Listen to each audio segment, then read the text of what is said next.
Welcome to Better Sex, where you get the information and inspiration to create and enjoy your best possible sex life. Join your host, sex therapist Jessa Zimmerman, as she brings you expert guests, helpful tips, knowledge, and strategies to improve your intimate relationships.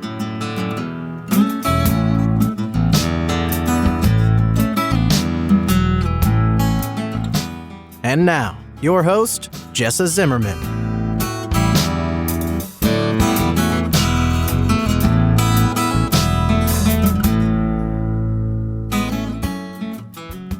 Hey everybody, welcome back. It's another episode of the Better Sex Podcast. This is Jessa. So glad you are here. One of the things that I talk about a lot, that I think about, that matters to me, is doing the best by our kids with sex. That I really think the best thing we give our kids is a good relationship with our partner, which involves a sex life, and we have the opportunity to set them up to be sexually fulfilled and happy and healthy people. As adults, we have a lot of influence on that. Part of that is dealing with our own stuff, potentially, around sex, so that we can talk to our kids. Part of that is modeling a really thriving, intimate relationship with our partner. So they grow up with that normalcy, right? And then part of it dives into the topic today. I mean, another place where this sort of overlaps, where it intersects, is how in the world do we deal with our kids around porn, right? The research shows that kids generally discover porn between 8 and 10 years old. This is a reality in our world. And so we need to know how to have conversations about this, hopefully in advance, setting the stage for this stuff so they have some context by the time they find it, but certainly in the moment when it comes up, right? This is going to be a common thing, and it's like a crossroads. We have a real chance to react in ways that are supportive and healthy and connecting and calm and curious and move them forward into a healthy sex life as adults someday, or potentially to shame and freak out and punish and, do things that maybe are going to set them back. So my guest today, Braxton Dutson, he's got the Birds and Beads podcast, and he talks and teaches a lot about kids and porn, from how to start young, not talking about porn, but about sex, and work up into conversations to prepare them for this, to handle this if you've never done it before and it's just showing up now. Anyway, he's got a lot of incredibly valuable information to share about how in the world do we navigate this this wild west we've got on the internet and our kids when it comes to porn and sex. So hope you get a lot out of it.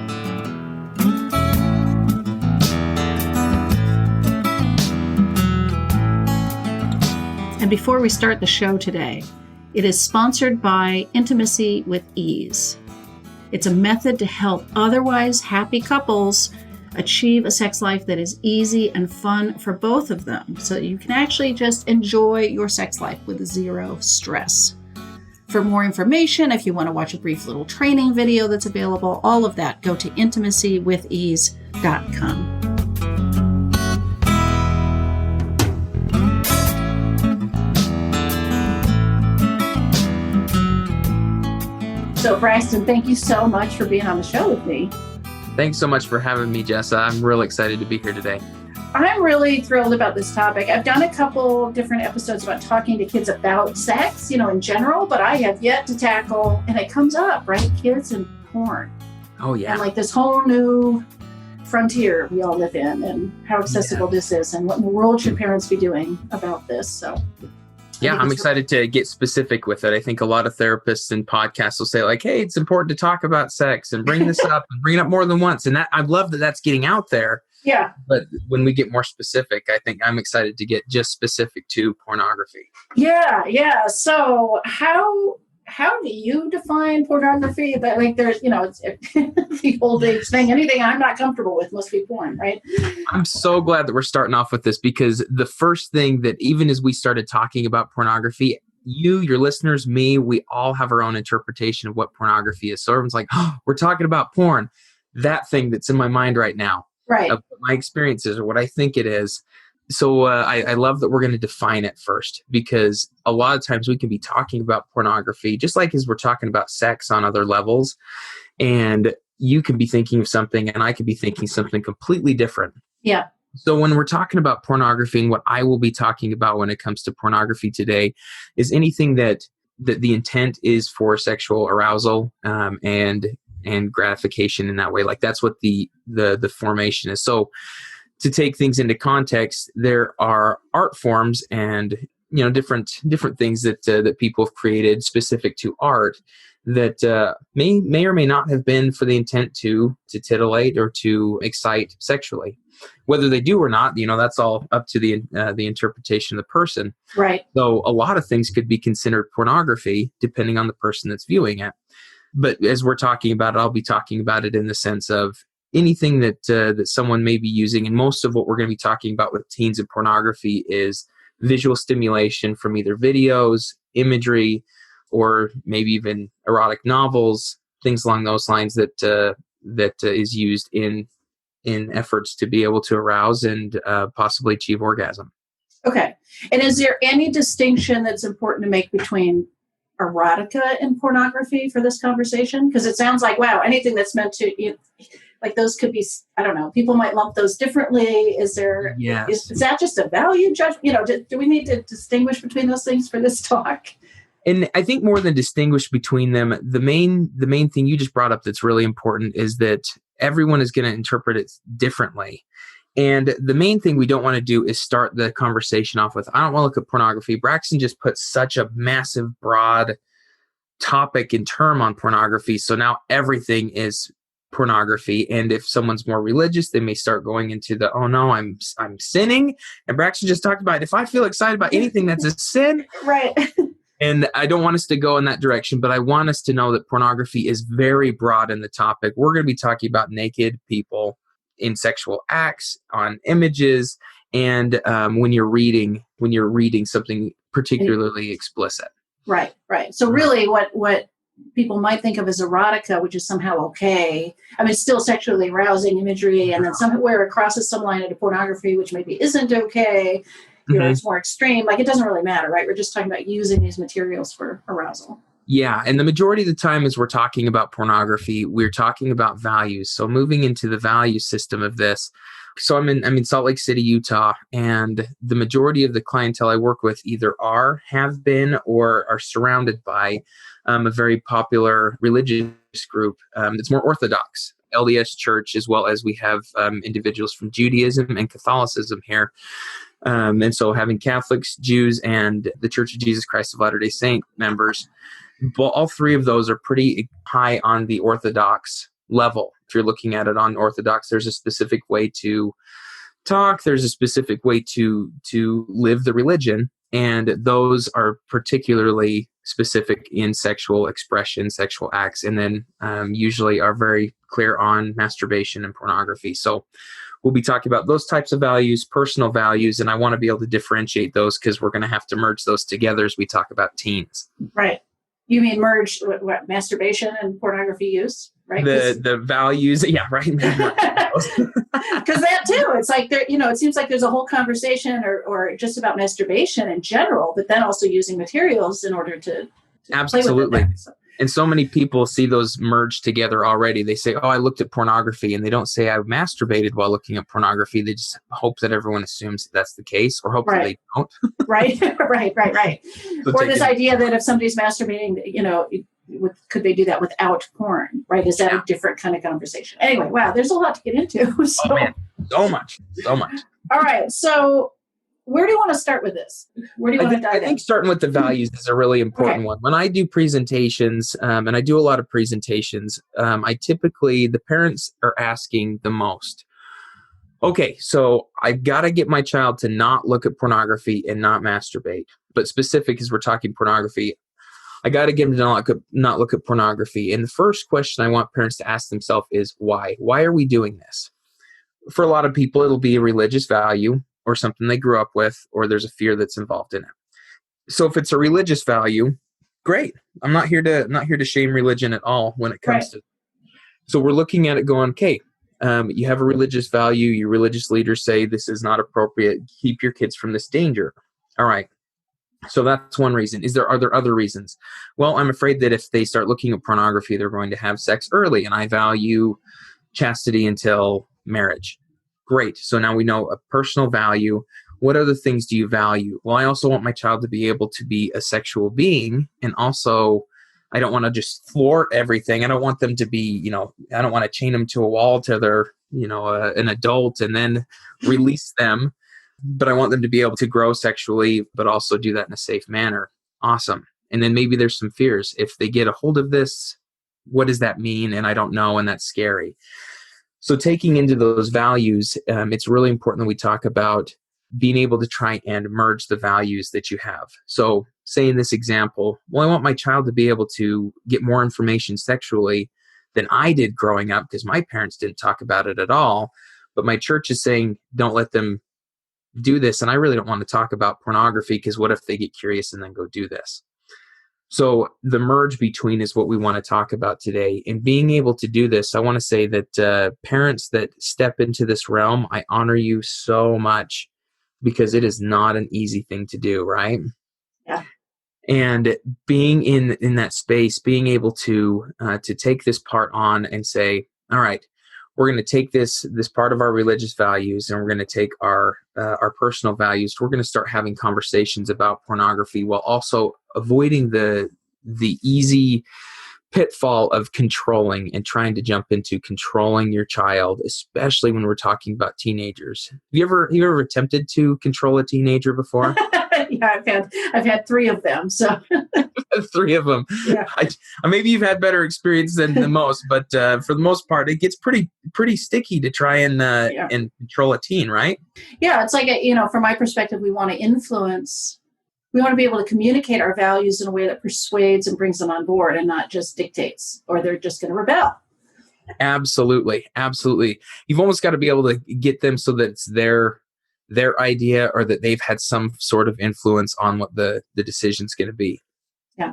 I can't tell you how many times I've seen parents go, we're not going to have pornography. We're going to shut down internet stuff in the house, and bingo, we're done. I don't even need to talk about it. Right. We're done.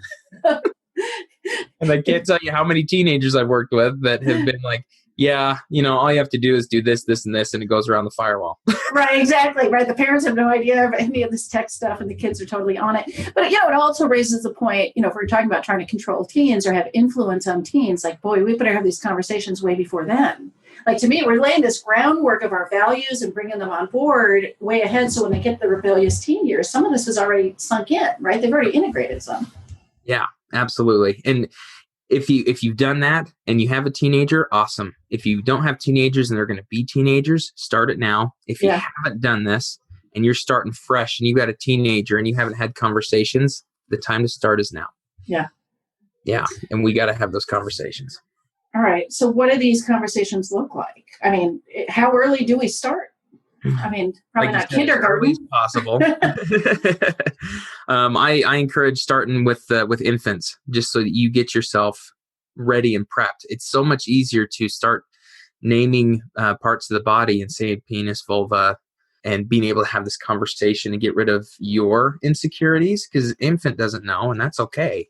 I've never heard that before. What a great idea, to talk to your baby when they have no idea what you're saying, to get used to these words coming out of your mouth. I love that. Yeah. So we're not talking about pornography when they're toddlers, right? But we are talking about body parts and function and pleasure. Just like whatever seems relevant to an age. Yeah. Right. Yeah. For their own sexual development. Yeah. Yes. The being able to have that, to be able to use words, is going to be an important part in talking about pornography. Yeah. So in starting as an infant, you can get those words ready for you. When we start talking about pornography, that will help to aid so that you can say, hey, you're going to see people on the screen where their penis is showing or their vulva is showing, and maybe they're doing things together with those private areas, or however you want to be able to word them. But being able to say those are going to help so much more. It's going to clarify so much for this kid. And I encourage you talking about it roughly around the age of 6, if not a little bit before, in smaller segments. So for a 4-year-old or a 5-year-old that's just getting a tablet, you may not say, hey, there's going to be people that are going to put their penis and vagina, and you can find 2 guys doing this or 2 girls doing that. That's too much information. But you may say, hey, you may find naked people in your iPod. You may find naked people that pop up, or people that are almost not dressed. And if you do see that, I want you to come get me. You may have curiosity. You may not know what that is, and I want to answer those questions. Okay, that sounds good, Mom. Yeah. Then they know what to do if something pops up. You've just created, hey, this pops up. These things may show up. Come talk to me. You're encouraging the conversation at a young age. What if, I don't know how common this is that a 4 or 5-year-old doesn't have access to a tablet, but like, what if it's a household where technology is not as accessible in the house? Would you also start those should those first conversations happen when they first have access to screen and internet? Definitely when they have access to screen and internet. I still encourage the conversation because of what we don't have control over. If you're going to a cousin's house, a friend's house, if they're ever out of your sight, then they have the ability and the possibility that someone else has a tablet or a phone, or that someone's already seen this and then is showing kids at school. Right. That's very common. Right. Okay. Good point. So you're starting by talking about they may run into naked people. Yes. And bring that up. How does that conversation then evolve as they get a little bit older? What are the... So as they get a little bit older, research and studies are showing that on average, the average age range that a child is first exposed to pornography in the sense of naked people, whether it be an image or in video, is 8 to 10. There's a lot of studies that show 8, 9, and 10. So we're within that range, depending on the study you look at. So really young. And being able to have that start earlier, you can start progressing those a little bit because you're talking to them about their bodies, and then their bodies are starting to change. And then as you get maybe an 8-year-old, a 7 and 8-year-old, they're getting into the school place where kids are starting to then have even more phone access. What hits me about this is 8 to 10, I'm guessing, is earlier than most people are having the talk. I mean, again, I'm saying, I have these, it's talks, it's over time, but I think a lot of it, parents are probably waiting till they're pubescent, to start to talk about sex. And so these kids are running into this imagery that they've had absolutely no preparation for. Yeah. Mm-hmm. Yeah. And I don't have any research on when parents are doing that, but anecdotally, the parents around here that I've worked with the most, and most parents that report to me, have been 12 years old, 16, and 18. There's magical area. For whatever reason, it's a magical age. You mean that's when they're sitting down to talk to their kids about something? Yeah. And most of them are going to have been exposed to that, or plenty of them, way before you even going to have that first talk. Way before. Yeah. 12 because of puberty, which they may have missed by years anyways. Yeah. And then 16 because they're driving and typically dating around here in Utah. Right. And they're don't have sex and don't get pregnant. And then 18 is being an adult, and sometimes right before marriage, just depending. But those...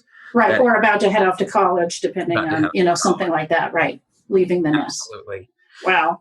So the conversation can increase. Again, we went from naked people in your iPod to maybe you're starting to say, hey, you know what? You're going to have friends that are going to come up and show you these things. Or you're going to, and maybe you already have you run into naked people on the iPod? You're not going to get in trouble. I just want to know if you have questions. If we can hit curiosity off the bat, we don't have to know everything, but we can respond with what your child tells you. Too often parents think that they've got to know everything before they have these conversations, and curiosity can go a long way in being able to give you the tools that you need to address your specific child. Yeah. The other thing I would say that you can do to improve this conversation is you may start getting a little bit more, you let them know more of what they might be running into and how you want them to respond. So, hey, you're going to see this, because it's not an if, it's a when a child is going to run into pornographic material. And when you do see this, I want you to come talk with me. You're not going to be in trouble. I want to answer any questions that you do have, because sometimes it can be confusing on what you see, because you don't know what they're going to run into. Right. You don't have to give them specific examples, but really common ones might be that you're going to see someone maybe using their penis in ways that might be confusing to you, or you might see 2 female-bodied individuals doing something that's confusing, or 2 males, or multiple people. When you see something like this, I want you to come talk with me so that I can help answer any of these questions. Is that okay? Like you can bring that in, and they can start to have that conversation with you. being curious with them if they have run into it. Like, have you seen anything like that already? And they might be like, well, yeah, tell me what you saw. This is a hard place to be able to like, oh my gosh, you already saw it? Right. I was going to say, for all, I'm imagining people listening to this, it's like for the ones that didn't start in infancy and have developed like comfort with this, how do you suggest parents, how do they handle that conversation? How do they handle their own anxiety level? Because it's one thing to say, you're not going to be in trouble, let me know. But if you're all tense, that's going to come across in your tone of voice, in your body language. It's not going to relax the child to be able to really share with you. So how are people maybe getting a later start to this? What do you suggest in terms of managing that? So I suggest this viewpoint. A while ago, as I work a lot with teenagers and parents, and as I was working with them, I recognized that there's a pattern, and I call them the 3 C's. The 3 C's why your kid's looking at pornography. And going through these 3, I'll go through them real quick and then explain them a little bit more. Okay. But the first C is clicking. I say the word clicking because they're clicking through and boom, something pops up. Right. Curious is the second one, that of curiosity. And then the third one is coping. Okay. So to start off, clicking. It's been I've heard so many stories, or I've had, someone bring in their child and go, my child's addicted to pornography.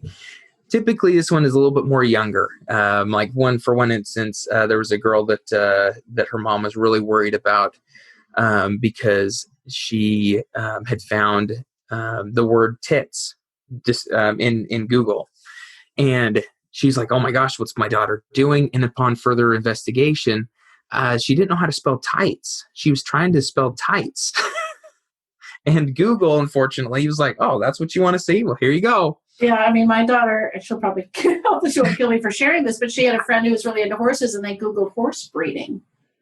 And you can imagine what they came across with, a totally innocent search. Absolutely. Yeah. Absolutely.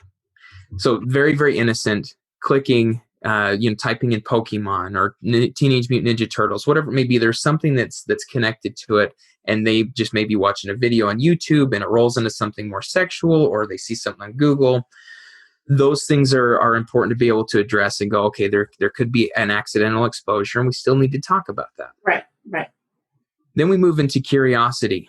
Evidently, we're teens, kids, very, very curious. And a very common one would be, what do girls' parts look like, or vagina, or boys naked, or whatever it may be. Right. They may be curious on what other body parts. Very natural, very normal to experience this curiosity. What is sex? What does sex feel like? Those curiosities and such access to Google. Again, Google throws everything and is not like, oh, you're only 12. You probably want to know this. Right. So the curiosity, they may come into it just by being curious on what something sexual is or feels like. And then the third one is coping. And this is the one that I see most common, especially when we're talking about teenagers. A teenager, I mean, what's going on in the teenager's life? Are they being bullied at school? Did their parents just go through a divorce? Are they bored at home? What is going on for them that they're trying to cope with? And I often see that pornography coupled with masturbation is typical for someone when they're feeling overwhelmed at school or stressed or going through a big life change, or they've just moved and are not able to, or having a hard time coping with big life changes.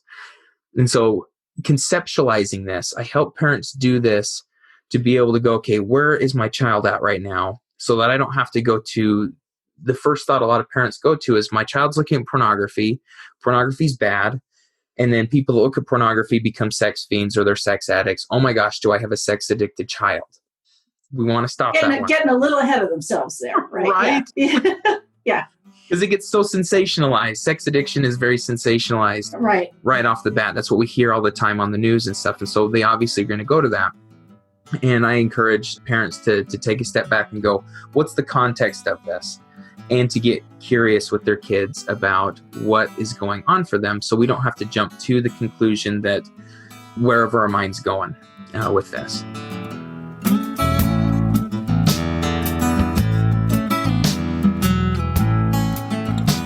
It's Jessa here, just taking a quick break. Thanks for listening. Are you interested in being a guest on the show? I'm always looking for people with expertise to share that could enrich other people's sex lives. And I'm also interested in hearing from people who have transformed their own intimate relationship and would want to share their story with my listeners. So if you've got something to contribute to the discussion and want to see about being featured on an upcoming episode, please visit our website, bettersexpodcast.com, and check out the Be a Guest details. You'll find everything you need there.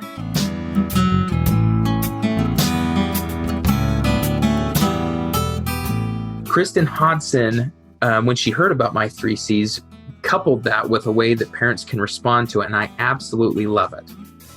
So those 3 C's are stay curious, stay connected, and oh my heavens, some space in it.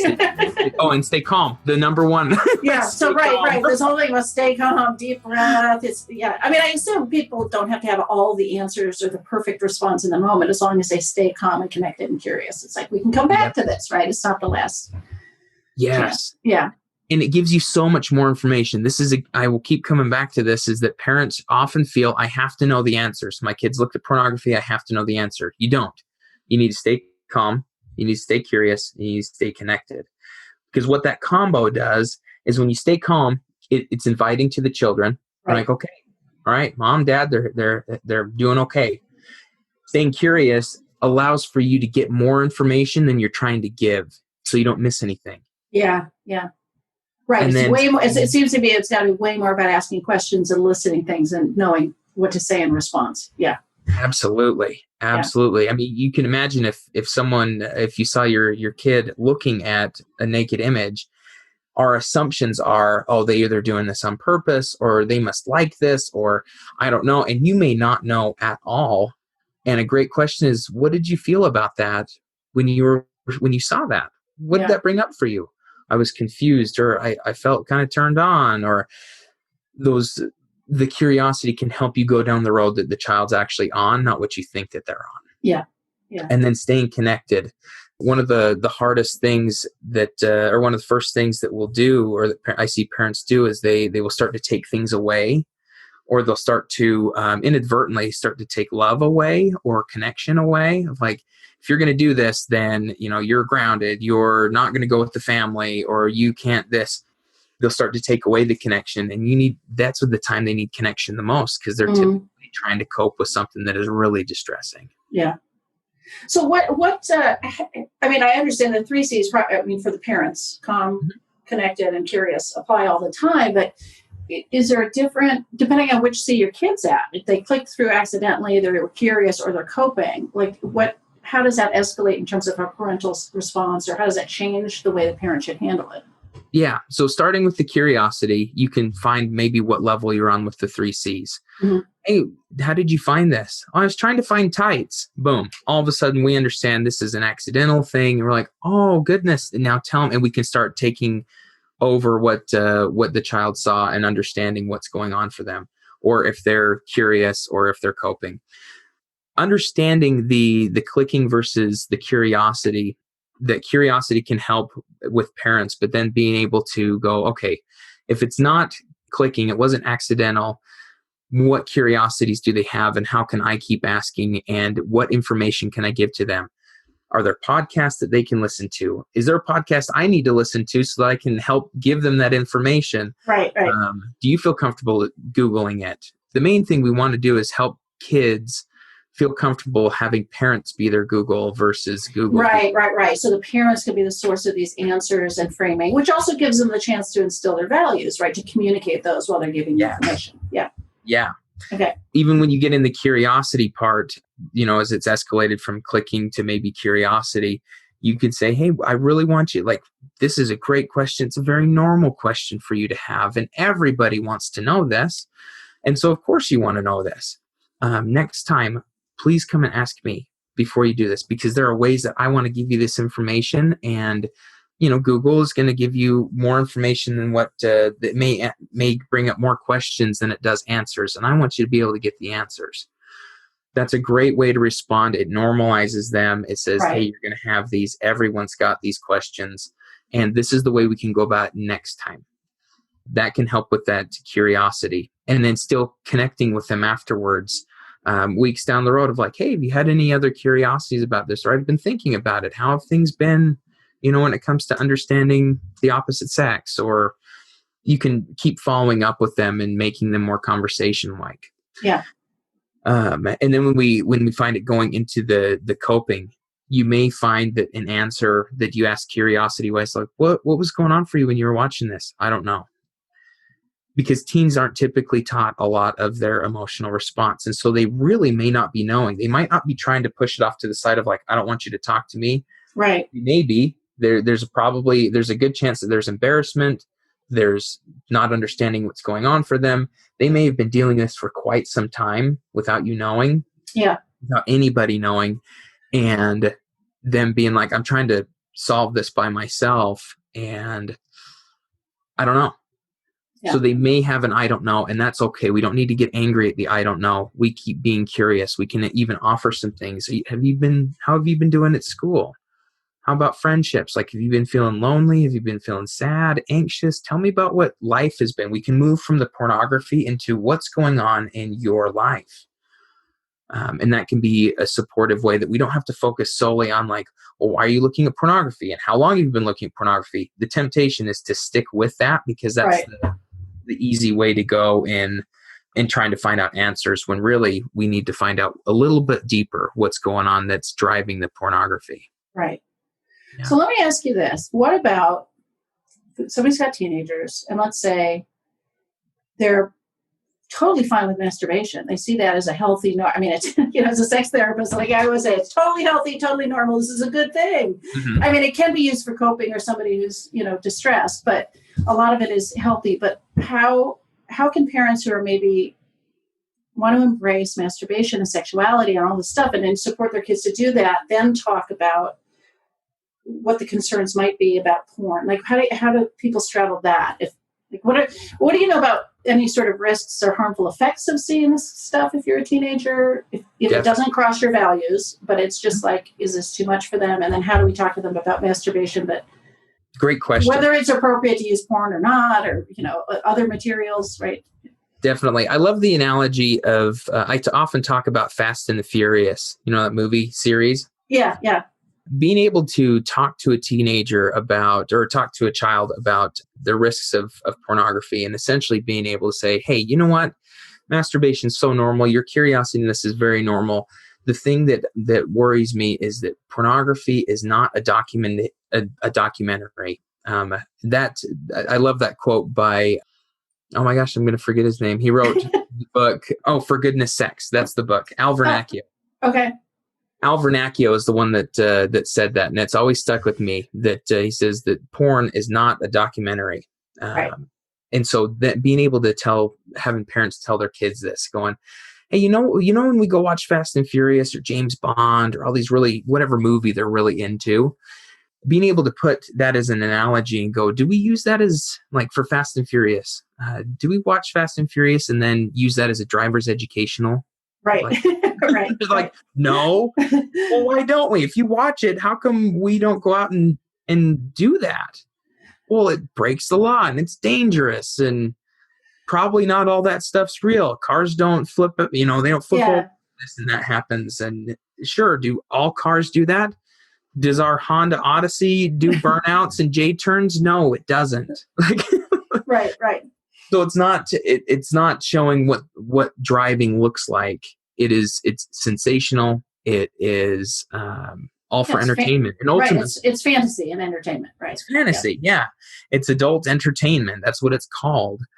And being able to help them understand this is entertainment. If you're looking at this to help you understand how you're supposed to be as a lover, as a partner, as a sexual being, this is not the educational place for you to get that. Right. You'll find yourself feeling frustrated with penis size, with breast size, with your labia, with how your body looks, with positions, with what does my partner want? There's a lot of questions that will come up, and you're not going to see the awkwardness that is in with sex. You're not seeing the reality of it. You're seeing what the entertainment piece brings.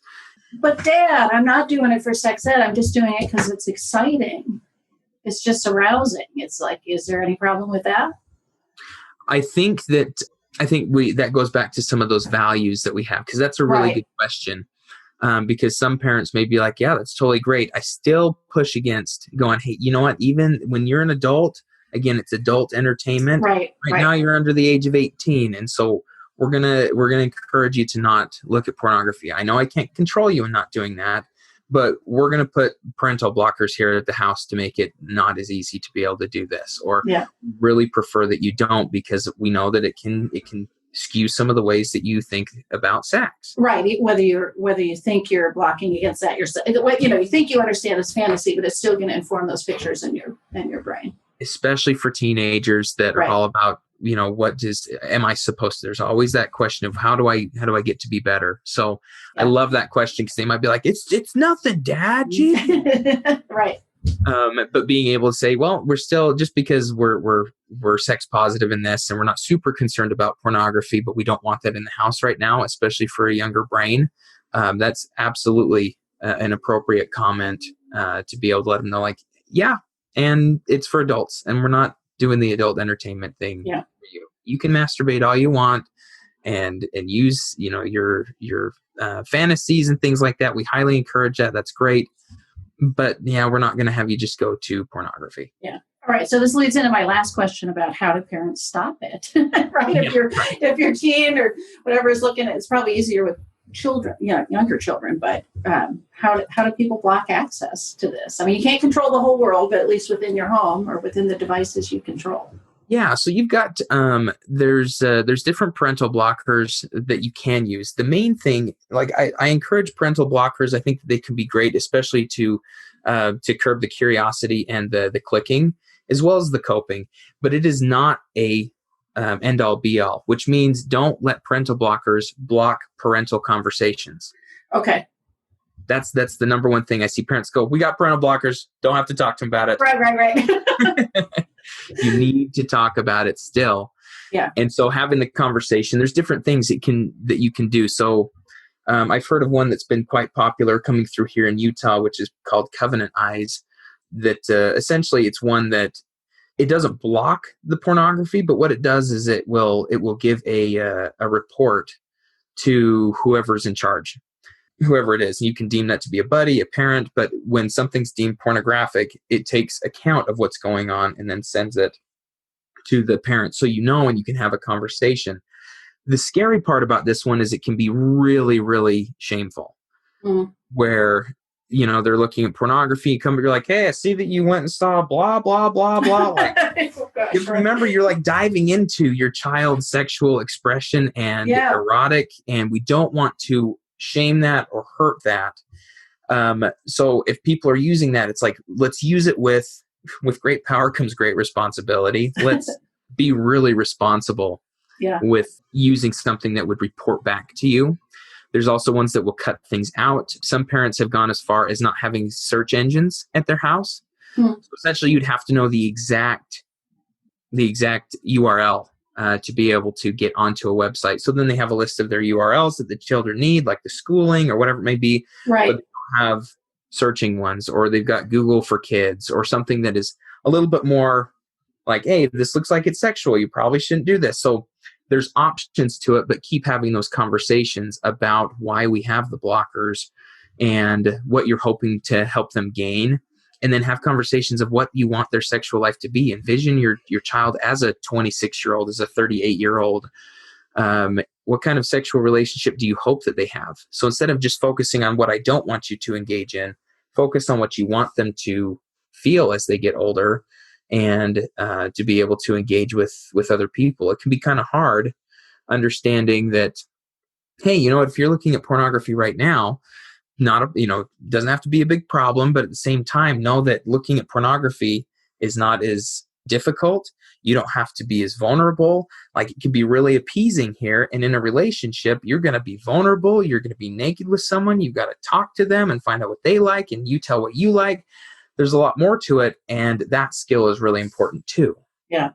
Good point. So where do people find you? Learn more about you, talk about your podcast, Yeah, so you can find me, Birds and Bees Podcast. And that's on all the podcast sites. You just have to go search that, Birds and Bees Podcast. You can catch me on Facebook, Instagram, Birds and Bees. You can look me up, Birds and Bees, on Instagram, Facebook, look me up, Braxton Dutson. If you have questions or comments, or you'd like to reach out with a story or a question, you can email me at birdsandbeespodcast@gmail.com. I check my email there, and would love to connect with all of you. Great. I'll put all those links in the show notes too, so people have that access. Wonderful. Thank you so much for taking the time. Thanks, Jess. I really appreciate you having me on.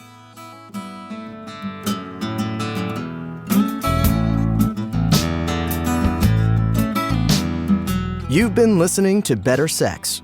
Please visit our website, bettersexpodcast.com, for show notes and additional episodes.